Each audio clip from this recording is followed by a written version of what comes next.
setengah 11 malam saya sampai sana, langsung ada bapak-bapak yang nyeret. Itu loh, kok bawa saya ke tempat yang sepi nih, bawa ke samping toilet. Kalau saya baru kena musibah lah kayak gitulah. Saya kena musibah, saya kena apa namanya istilahnya, ya kena palak lah kayak gitu. Palak lah kayak gitu. Tiba-tiba sampai puncak, ya kurang lebih sekitar 200 meter atau 100 meter ya. Sampainya itu masih cerah cuacanya. Sampai puncak tiba-tiba mendung, langsung hujan petir.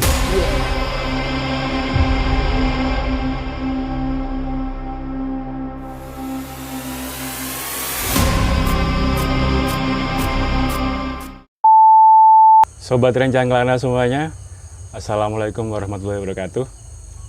Malam ini kita kedatangan teman pendaki dari Purworejo ya Mas ya. Ya. Namanya Mas Imam. Mas Imam. Ya. Apa kabar Mas Imam Purworejo? Alhamdulillah baik. Malam ini Mas Imam mau cerita tentang pendakian di Gunung Arjuna ya Mas ya. Oh iya. Gunung Arjuna. Kita mau cerita di seputar hal-hal yang mengesankan. Hal yang mengesankan. Gitu ya. Itu Mas Imam itu pada tahun berapa mendaki Gunung Arjuna itu? Jadi saya dulu mendaki Gunung Arjuna itu sekitar tahun 2019 Mas. 2019 berarti udah sekitar 6 tahun yang lalu. Iya, 6 Cukup tahun lama yang lalu. juga. Iya. Ya. Oke, Mas Imam, monggo silakan ceritakan pendakiannya dari awal sampai akhir. Oh iya. Monggo silakan. Jadi gini Mas, dulu Iya. itu saya itu adalah salah satu anggota muda ya di salah satu pecinta alam di Banyumas. Jadi dulu kita itu ada namanya pengembaraan. Iya. Pengembaraan itu karena saya masuk divisi gunung hutan ya Mas ya, itu ada 3 opsi. Yang pertama itu mendaki 3 gunung, kedua buka jalur, kemudian yang ketiga susur pantai. Nah dulu kami mengambil yang pendakian 3 gunung. Ya, pendakian 3 gunung itu ada Gunung Lawu, Gunung Arjuna Wulirang, dan juga Gunung Argopuro. Nah itu sebelum mendaki ini ada hal-hal menarik nih Mas sebelum mendaki. Apa itu? Nah, jadi di tempat kami itu dulu sebelum kita mendaki itu ada SOP-nya itu survei dulu. Jadi kita survei lapangan pra pendakian. Nah ini di pra pendakian ini ada yang menarik. Kenapa? Karena jadi suatu ketika itu saya survei di jalur pendakian Gunung Arjuna Wulirang ya Mas ya, di Pasuruan. Kalau nggak salah namanya daerahnya Pasuruan ya situ ya. Nah itu pas pra pendakian itu saya survei jalur, lebih tepatnya survei base camp. Survei base camp itu saya survei sendirian. Pada saat itu benar-benar pertama kali saya ke Surabaya sendirian pula. Pertama kali saya naik kereta sendirian. Jadi saya sampai di sana kurang lebih saya sampai di stasiun Surabaya Gubeng kalau nggak salah. Itu saya sampai di sana itu jam 4 pagi. Nah itu kita sampai di sana. Nah itu saya bingung karena saya pertama di Surabaya Mas. Saya pertama menginjakkan kaki di Surabaya sendiri. Saya buta arah, nggak tahu kemana-mana. Akhirnya saya nge-map. Ketika itu saya mendengar adzan subuh, saya mampir dulu ke masjid. Saya mampir, saya numpang, saya ibadah dulu subuhan. Setelah itu saya jalan sudah berapa jauh, akhirnya saya nyari map. Saya nyari searching rute, oh harus ke terminal dulu nih. Saya ke terminal. Nah itu di terminal kan masih pagi ya Mas ya. Saya pertama itu ke jalur Tretes ya, jalur yang nantinya akan saya daki. Iya. Karena di sana ada beberapa jalur, sekalian lah saya survei. Karena plan B-nya kita ada plan A, ada plan B. Itu plan B-nya itu mendaki 1 gunung tapi 3 jalur. Seperti itu bisa dihitung 3 kali pendakian ya, 3 gunung seperti itu. Selesai di Tretes, saya turun, saya ke pendakian jalur selanjutnya, jalur Lawang namanya. Jalur Lawang itu udah cukup siang saya sampai sana. Itu udah ya melalui banyak lah lewat, mulai dari naik bis, naik angkot, sampai saya cari-cari ojek, sampailah di Lawang. Udah saya tanya nomor base camp, nomor puskesmas terdekat, polsek terdekat dan sebagainya. Lanjut ke jalur ketiga. jalur ketiga itu di Kota Batu, saya lupa namanya ya Mas. Jalur apa ya? Purwosari. Purwosari. Nah, betul, jalur yang banyak candi-candinya itu ya. Iya, Nah, itu sampai di Purwosari itu udah malam Mas. Jadi sekitar jam berapa ya? Jam 8 lah kurang lebih saya sampai sana. Itu udah nggak ada angkot karena angkot itu maksimal jam 6. Saya nge-Grab. Jadi saya nge-Grab itu ada kali 30 kiloan saya nge-Grab dari Kota Batu. Saya nge-Grab sampai jalur Purwosari, kan lumayan jauh. Di Purwosari karena Grab kan sampai lokasi langsung pergi. Itu enggak. Karena enggak ada angkutan, saya suruh nunggu. Mas, nanti saya pesen lagi, tak offline ki nanti tak kasih tip. Akhirnya beliau mau nunggu. Saya ngobrol-ngobrol ada 1 jam kali sampai jam 9. Saya turun dan sampai di Kota Batu itu angkotnya udah jarang, tak suruh nunggu dulu sampai saya dapat angkot. Akhirnya singkat cerita saya dapat angkot malam. Kalau nggak salah saya sampai di Terminal Arjosari. Ya, Terminal Arjosari. Dari Terminal Arjosari saya tanya ke petugas yang ada di situ, petugas loket atau apa itu situ. Pak, saya mau pulang ke Purworejo. Gimana ya Pak ya caranya ya? Lewat terminal ini bisa nggak langsung ke Purworejo? Kemudian bapak itu jawab, oh nggak bisa Mas. Sampean harus ke Surabaya, ke Terminal Bungurase. Di sana masih ada bis malam kayak gitu kan. Akhirnya saya naik bis dari Malang ke Surabaya. Sampai Surabaya sekitar jam setengah 11. Setengah 11 malam. Ya, setengah 11 malam saya sampai dan nah ini mulai menegangkan karena kurang pengalaman. Saya di terminal nggak tahu betapa ngerinya terminal di malam hari ya. Dan kebetulan di kota orang pula seperti itu. Setengah 11 malam saya sampai sana, langsung ada bapak-bapak yang nyeret. Mas mau kemana? Mau ke Purworejo. Oh sini Mas, sampai Purworejo saya antar. Kemudian bapak itu, loh kok bawa saya ke tempat yang sepi nih, bawa ke samping toilet kalau nggak salah ya. Samping toilet, Mas ini ke Surabaya tiketnya sekian. Ketika itu normalnya tiket sampai Purworejo itu kisaran 180-an. Saya di sana dapat 480. 480. Iya, berarti up-nya sekitar 300.000 sendiri ya? Iya, 300.000. Bisa dikatakan 2 kali lipat lah. 2 kali lipat lebih ya. Seperti itu. Nah, pas itu kebetulan uang saya megang sekitar 200 ribuan di saku, di dompet. Dan di ATM ada 100.000. Uang saya kan kurang pas itu. Kebetulan udah malam, saya nego dengan calo ya istilahnya ya, calo di terminal, preman sana atau apalah sebutannya, nggak bisa nawar. Dia minta, dia cuman ngode, Masnya punya apa Mas? Biar saya untuk mencukupi kekurangannya jenengan, Masnya punya apa? Mohon maaf Mas, saya potong dulu. Waktu itu keadaan terminal itu rame, sepi atau gimana? Nah jadi ini, pas saya ditarik bapak-bapak itu kan udah cukup sepi ya. Itu ada yang apa guyonan, wah oleh ki, wah cair ki dengan bahasa Surabaya ya tentunya ya. Dapat ki. Iya, wah dapat ki. Wah dapat ki seperti itu. Saya mulai curiga di situ karena kondisi udah sepi. Saya baru pertama kali ke situ, pertama kali berjalan sendirian nih. Tampang mahasiswa masih seperti itulah Mas. Iya, tampang mahasiswa. Padahal saya taunya dari rumah wis lah modal gondrong cukup kayak gitu ya. Ternyata modal gondrong nggak cukup Mas. Waduh. Akhirnya singkat cerita saya ditanya apa yang bisa saya berikan untuk mencukupi kekurangan. Saya tawarkan sepatu. Beliau jawab, wah Mas saya sepatu punya banyak Mas di rumah. Saya tawarkan pakaian saya, apa yang saya kenakan.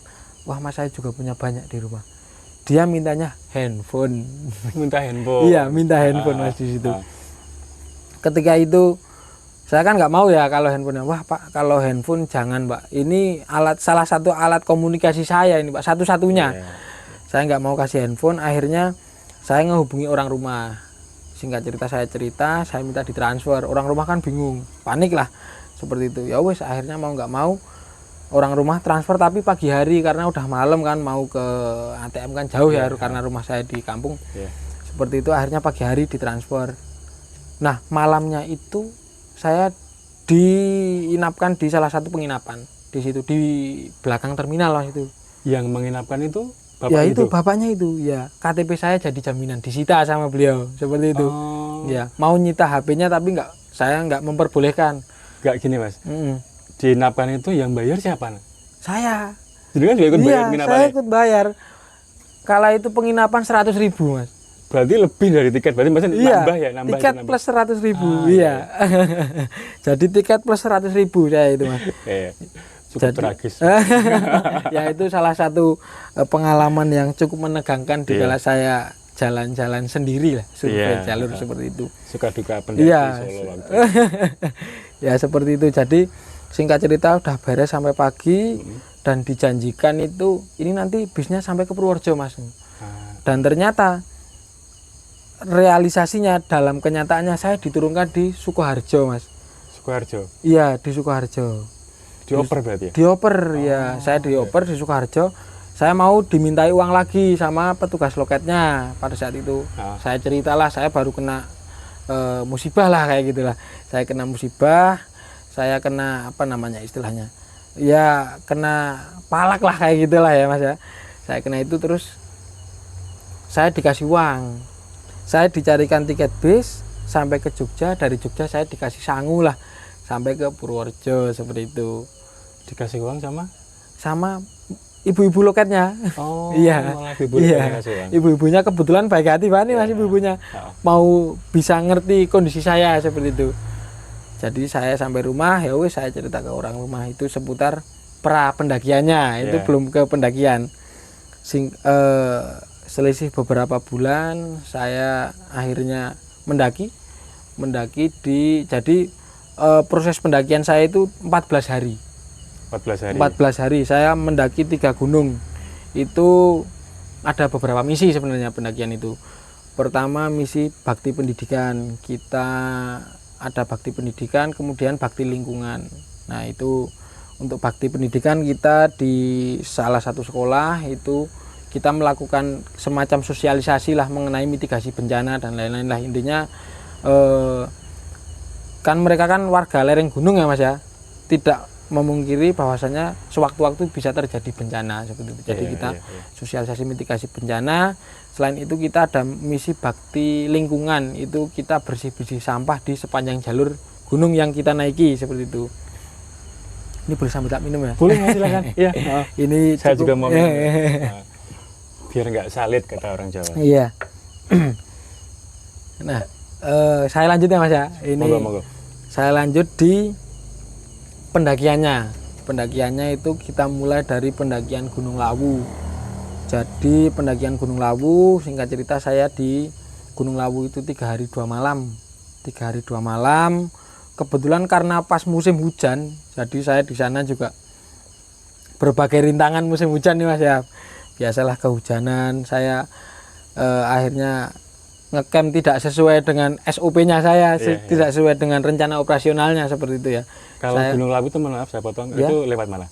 Kalau Gunung Lawu? Gunung Lawu itu dulu saya lewat jalur Candi Cetho. Candi Cetho. Nah, itu sedikit di Gunung Lawu itu di pos berapa? Pos 4 atau pos 5 itu kan pos larangan untuk ngecamp ya Mas ya. Ya, pos 4. Nah, pos 4 itu larangan untuk ngecamp. Ya. Tapi sesampainya saya di pos 4 kondisi hujan deras. Akhirnya karena kondisi tidak memungkinkan untuk lanjut, saya ngecamp di situ. Di area yang sebenarnya dilarang untuk ngecamp. Tapi ya alhamdulillah nggak ada apa-apalah, nggak ada ya. Aman. Kita naik di Lawu aman. Kita ke puncak aman dan nggak lupa mampir di Mbok Yem pada saat itu ya. Almarhumah Mbok Yem ya. Seperti itu. Karena dulu kan rasanya kurang afdol karena ke Lawu nggak mampir ke situ lah ya, nggak sowan ke beliau lah kayak gitu. Dulu saya di Lawu 3 hari 2 malam lewat Candi Cetho. Setelah itu saya lanjut ke Gunung Arjuna Welirang. Iya. Sebelumnya kan saya juga baca-baca betapa cerita-cerita kan banyak ya Mas ya, cerita-cerita yang barang-barang yang nggak kelihatan lah seperti itu ya. Mulai dari ada anak-anak kecil main suka ngikuti pendaki dan sebagainya itu kan banyak ya Mas ya. Seperti itu. Akhirnya saya di Gunung Arjuna Welirang itu saya ketemu jenengan untuk pertama kalinya ya Mas ya. Iya. Jadi bagi teman-teman semua ini Mas Imam ini memang ketemu saya di Gunung Arjuna via Tretes Mas ya? Iya, via Tretes. Dan pertama kalinya dan akhirnya sampai sekarang kita saling berkomunikasi dan Iya. saling main Mas. Iya, saling main. Iya. Jadi saat itu kan kita daki Tretes ya Mas ya. Saya berempat, jenengan Berempat juga ya, Berempat. sama ya. Iya, Saya berempat, jenengan berempat dengan misi yang berbeda ya. Kalau saya misinya dulu biar dapat apa istilahnya, nomor anggota ya, nomor anggota. Jenengan senang-senang Mas. Oh, senang-senang ya. Senang-senang, Iya, ya. senang-senang. Mendaki senang-senang. Kalau saya dulu mendaki susah-susah Mas. Wah, dulu itu di mohon maaf, di tempat saya itu harus SOP. Jadi sesuai rancangan operasional. Dulu nggak ada istilahnya mendaki terus ngojek, itu nggak boleh Mas. Itu udah di luar SOP, itu nggak boleh. Sesusah apapun kita nggak boleh ngojek.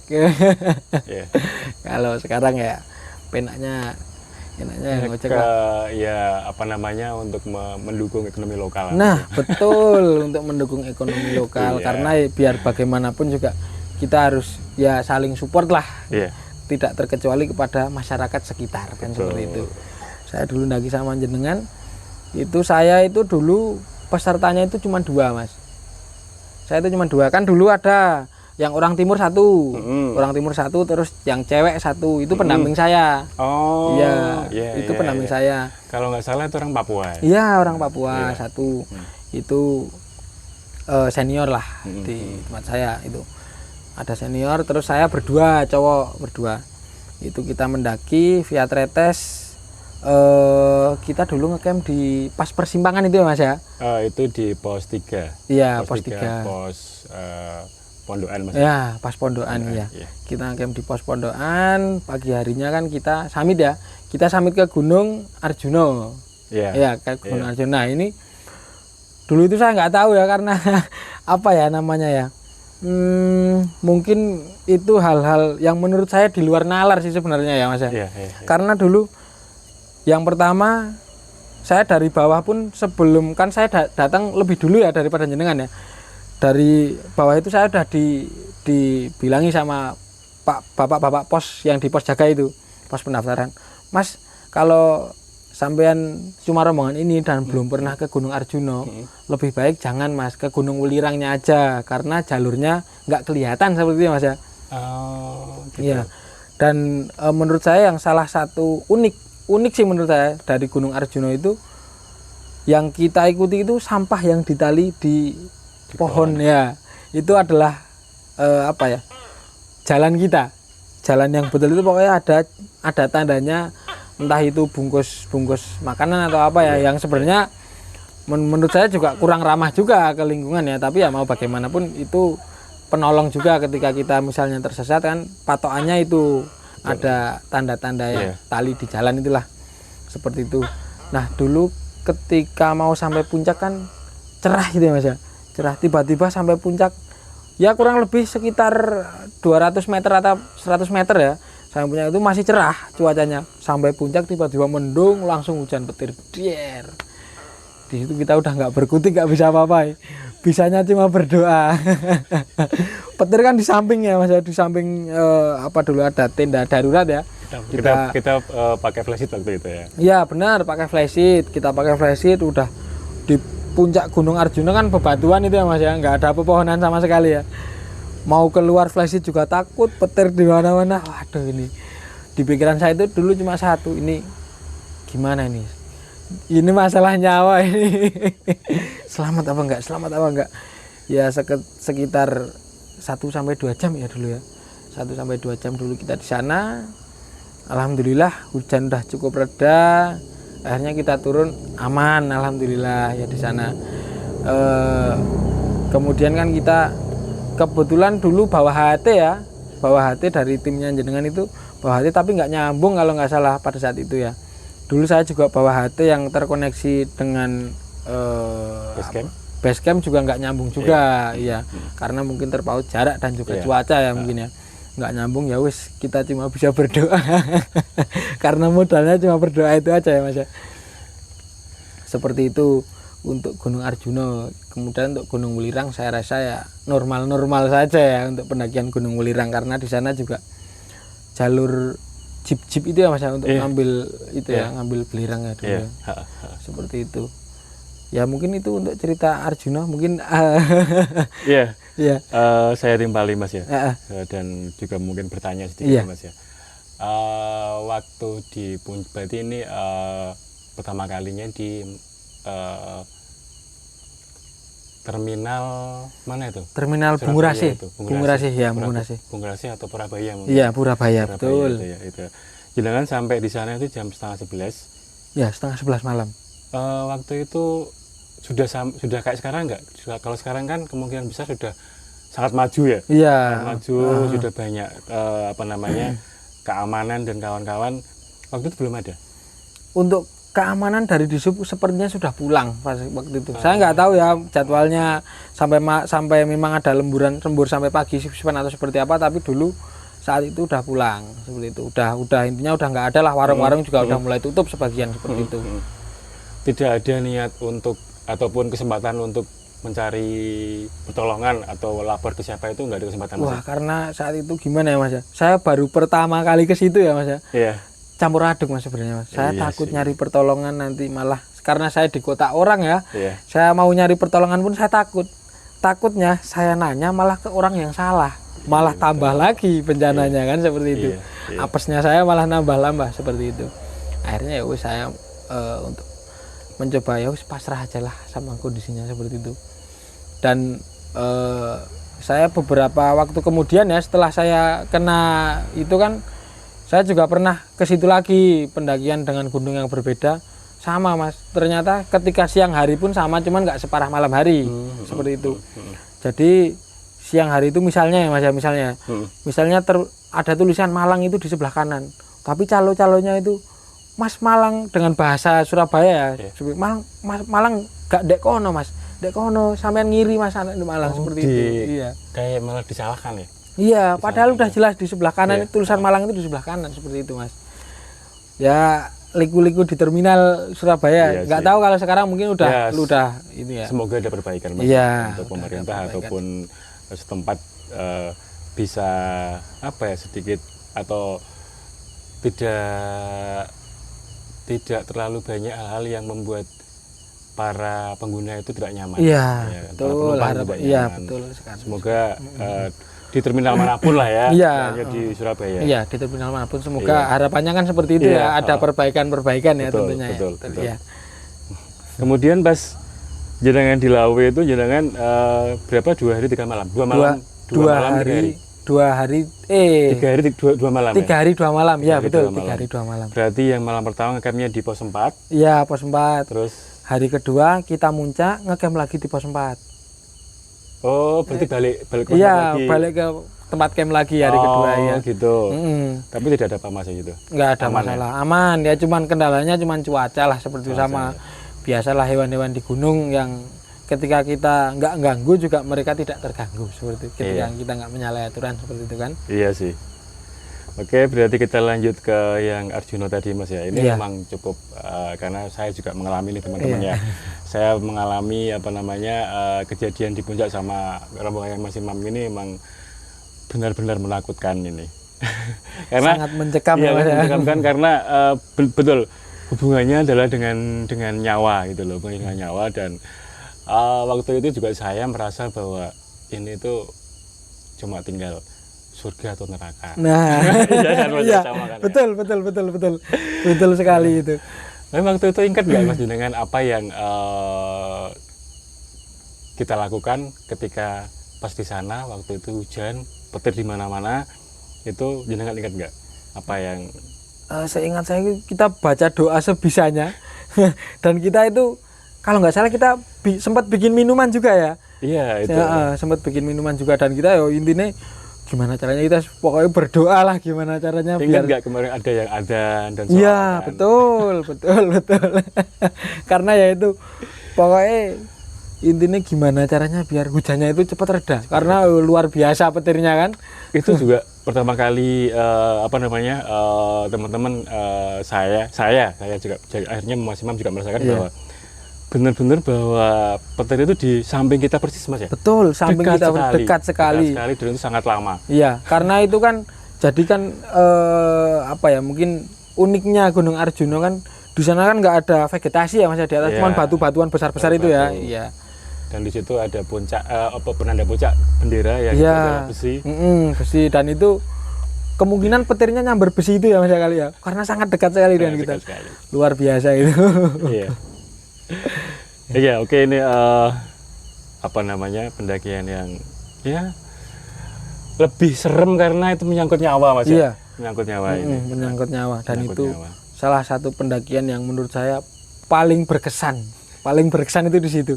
Karena ya itu tadi berubahnya cuaca itu sangat ekstrim sekali, dan itu juga salah satu apa ya, memberikan pelajaran kepada saya ya, terutama bahwasanya ya kita namanya alam itu dapat berubah-ubah sewaktu-waktu tanpa kita bisa prediksi. Betul. Oleh karena itu ya harapan saya kepada teman-teman pendaki juga tentunya ya Mas ya, untuk jadi nggak naik gunung itu nggak cuma FOMO Mas.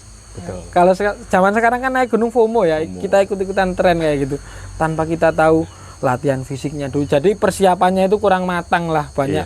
Karena kan banyak apa namanya, kasus-kasus juga ya, kejadian-kejadian yang tidak kita inginkan ya, karena mungkin kurangnya persiapan kali ya, kurangnya persiapan pra pendakiannya seperti itu. Karena ya sekarang kan apa yang tren di medsos ya wes banyak yang diikuti sama anak-anak muda zaman sekarang kayak gitu ya. Betul. Tanpa tahu resiko yang ada, karena kalau mendaki gunung itu kan lawannya kan alam Mas. Betul. Dan itu nggak bisa diprediksi, seperti kita pas mendaki di Arjuna kan tidak terprediksi tuh Mas. Iya, betul. Nggak ada yang menginginkan kita di sana terus apa namanya, hujan petir seperti itu ya. Kan pengennya kan tetap cerah seperti yang kita searching kan, pas cerahnya Gunung Arjuna itu seperti apa kayak gitu ya.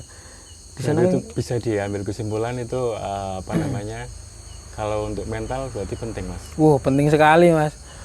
Mental dan juga fisik, pengetahuan tidak kalah penting. Jadi alangkah baiknya sebelum kita mendaki di salah satu gunung itu perlu kita survei apa ya, searching lah, karena sekarang banyak ya review Ya, banyak seputar literasi, perjalanan Mas, ya, literasi seputar pendakian, jadi itu penting. Tapi jangan ini hal-hal yang apa ya, tidak kasat mata itu penting, tapi jangan dijadikan acuan utama, karena itu bisa menjadi hambatan ya Mas. Misalnya mohon maaf, ketika di salah satu gunung misalnya, ini gunung ini ada cerita-cerita mistisnya, kita harus percaya tapi jangan terlalu membebani pikiran kita Mas. Nah, nanti jadi sugesti ya? Nah betul sekali, nanti jadi sugesti, malah bisa jadi terngiang-ngiang di benak kita. Jadi malah jadikan ketika sugesti kita udah buruk, malah mohon maaf, kebetulan kejadian buruk itu terjadi sesuai sugesti kayak Ya, gitu. Jadi tetap harus berpikir positif lah gitu. Seperti itu. Terus tadi ini Mas, kalau nggak salah Iya. dengar jenengan apa namanya, rombongan jenengan itu diberitahu oleh petugas pos Iya. kalau baru pertama kali naik Arjuna, Ya. ini mending nggak usah. Nggak usah, Nggak betul. usah dalam artian tadi apa? Karena jalurnya tidak terbaca. tidak terbaca. Iya, tidak terbaca. Dan dulu kalau jenengan ingat Mas, dulu beberapa bulan sebelumnya ada orang hilang yang belum ditemukan. Kalau jenengan ingat, ya kan? Betul. Dan salah satu rombongan jenengan kan dulu ada yang apa ya? Pernah ikut ngesar ya, Iya. dan belum ditemukan ya. Iya, sampai sekarang.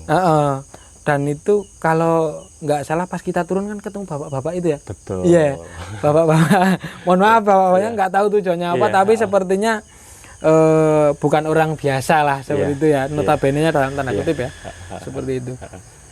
Berarti tidak boleh ke Arjuna atau tidak boleh ngecamp di kawasan Arjuna waktu itu. Bapaknya yang bilang mau. Tidak boleh ke puncak Arjuna karena ditakutkan nyasar sih sebenarnya Mas. Karena jalurnya itu kan apa ya? Terlalu banyak jalur. Jadi antara jalur yang buntu dengan jalur yang benar itu kita sulit membedakan. Bahkan kalau jenengan ingat dulu kita kan pernah sempat hampir salah jalur ya. Betul. Dulu sama itu. Bahkan kalau saya nggak sama jenengan mungkin saya juga nggak bisa ke puncak Arjuna dulu. Karena baru pertama kali rombongan saya ke Arjuna seperti itu ya. Dulu kan ada temennya jenengan ya yang beberapa kali sempat ke Puncak Arjuna. Iya. Kalau saya beda lagi Mas. Iya, saya juga sama. Rombongan saya waktu itu di apa ya istilahnya dikasih jangan di pos penjagaan. Iya. Mas kalau ke Arjuna nanti ngecampnya di ini aja kan rencana kan di Lembah Kidang. Ya Lembah Kidang benar. Tapi kemudian di pos 3. Karena ini Mas, karena ini malah menyangkut hal mistis. Jangan di Lembah Kidangnya banyak makhluk tak kasat mata lah bilang seperti itu. Jadi di pos 3 aja. Iya. Pos 3 itu yang pos yang kita ngecamp ya, pas percabangan ya. Iya. Di pondokan itu. Di pos pondokan betul. Iya. Iya. Jadi waktu itu kalau pas malamnya itu kan kita kita ngobrol jenengan nggak ketemu apa-apa waktu itu. Kalau saya untuk hal-hal seperti itu sebenarnya mungkin ada yang auranya mungkin beda, tapi kalau saya pribadi terus terang kurang peka dengan hal-hal yang tidak terlihat kasat mata seperti itu. Mungkin cuma semacam ini kok hawanya auranya beda ya. Memang di situ cukup terasa sih menurut saya sih. Cukup terasa. Apalagi ketika pas pagi hari kita di Lembah Kidang kan kita sempat foto-foto ya kalau nggak salah ya. Di situ itu auranya juga saya merasakan ada aura-aura yang beda ini di sini. Saya paling bisanya cuma merasakan ada sesuatu yang beda gitu aja. Kalau untuk merasakan istilahnya memvisualisasi itu saya kurang bisa seperti itu.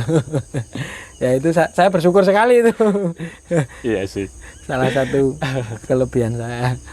Bukan kelebihan sih, hal yang patut saya syukuri lah karena nggak bisa melihat yang seperti itu. Kayak gitu. Iya. Lebih aman. Nah, lebih aman, bener, lebih aman. Iya. Ya cukup menarik sih, menarik juga menyeramkan, juga menjadi pengalaman yang mungkin sampai kapanpun akan teringat Mas ya. Betul sekali, sampai kapanpun. Dan bersyukur sampai hari ini masih selamat. Iya, sangat bersyukur sekali kita masih bisa dipertemukan di momen kali ini Mas. Betul. Ya itu teman-teman. Oh ya sebelumnya ini aja Mas, ada harapan nggak buat teman-teman pendaki khususnya pendaki sekarang? Oh ya, untuk teman-teman pendaki ya harapan saya itu untuk teman-teman pendaki itu karena sekarang banyak pendaki FOMO ya. Jadi siapkan mental kalian, siapkan fisik, pengetahuan jangan lupa, dan juga ini Mas yang tidak kalah penting itu siapkan pengetahuan sih. Nggak cuma pengetahuan tentang gunung tapi antisipasi Mas. Misalnya kan di gunung kan ada yang namanya tidak memungkiri kita bisa tersesat ya. Tidak memungkiri, walaupun harapannya jangan sampai tersesat itu otomatis harus ada basic survival. Tipis-tipis nggak apa-apa, kita tahu tentang survival, kita tahu gimana caranya ketika kita tersesat kita bisa bertahan hidup seperti itu ya. Kemudian juga fisik juga perlu dipersiapkan lebih matang seperti itu ya. Fisik selain basic survival juga fisik dipersiapkan lebih matang, juga antisipasi ketika kita ada kendala. Misalnya ada penyakit hipotermia ya yang suhu tubuh tidak bisa menyesuaikan dengan suhu di luar seperti itu. Nah, itu harus ada pengetahuan tentang itu, walaupun harapannya juga jangan sampai kita mengalami seperti itu, tapi itu harus ada karena di kita musuhnya itu alam, jadi antisipasi itu harus perlulah. Dan kalau dulu senior saya selalu bilang kalau naik gunung itu yang pertama P3K itu P3K dasar itu harus terbawa Mas, kayak misalnya plester, betadine, dan emergency blanket itu harus wajib sekali. Itu emergency blanket itu harus dibawa ketika kita mendaki seperti itu. Dan juga misalnya buat teman-teman pendaki ya yang ada penyakit bawaan itu jangan lupa bawa obatnya, obat pribadi betul. Dan juga oksigen itu saya dulu selalu bawa ketika saya mendaki gunung, itu saya selalu bawa oksigen yang kecil itu yang seperti Iya, kemasan botol itu. botol itu ya. Itu saya selalu membawa itu seperti itu. Mungkin itu sih untuk pesan untuk teman-teman itu dimatangkan persiapannya seperti itu ya Mas. Betul, iya. Jangan sampai kita asal-asalan mendaki seperti itu. Harapannya ketika kita mendaki itu bukan puncak Mas, tapi kembali ke rumah Dengan selamat. Iya, betul sekali. Itu adalah tujuan kita ketika mendaki gunung. Betul itu. Bukan puncak. Kalau tidak memungkinkan untuk sampai puncak, jangan dipaksakan. Seperti itu. Karena ya itu tadilah, kembali musuh kita adalah alam. Kita nggak tahu alam mau seperti apa. Kita nggak bisa berkompromi lah dengan alam, ya kan? Betul. Kita hanya bisa berdoa kayak Nah, itu. Betul. Jadi gitu teman-teman, cerita dari Mas Imam dari jauh-jauh datang dari Purworejo malam-malam teman-teman buat bertemu dengan saya dan ngobrol dengan teman-teman semua ini. Jadi banyak pelajaran yang bisa kita ambil dari Mas Imam, cerita pendakian banyak beliau, termasuk tadi survive di terminal ya. Iya. Oh itu, dan itu juga pesan saya Mas. Iya. Apa itu? Banyak-banyaklah pengalaman di jalanan.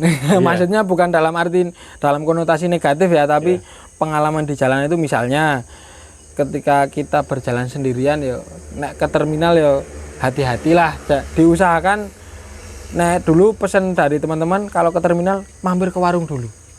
Jangan kita, misal kita dihampiri orang tidak dikenal, lebih aman kita mampir ke warung. Kita inisiatif buat beli jajan atau ngopi dulu ya. Sambil kita tanya-tanya ke pemilik warungnya, kita survei-survei. Ketika itu kita, seperti saya baru pertama ya, pengalaman pertama menginjakkan kaki di terminal sendirian dan malam hari. Itu jadi perbanyaklah literasi lah. Literasi, iya. Itu sangat penting sekali. Masuk ke dalam manajemen ini ya Mas, perjalanan ya. Ya, manajemen perjalanan. Itu penting Betul sekali. Penting sekali. Oke teman-teman, sekian cerita pendakian dari Mas Imam di Gunung Arjuna. Iya. Semoga cerita beliau ini sekaligus bisa menginspirasi teman-teman buat mendaki yang baik, mendaki yang benar, dan mendaki yang sehat ya Mas ya. Iya, betul sekali. Oke, sekian dari saya Badia dari Rencang Kelana. Selamat malam. Wassalamualaikum warahmatullahi wabarakatuh. Terus berkelana.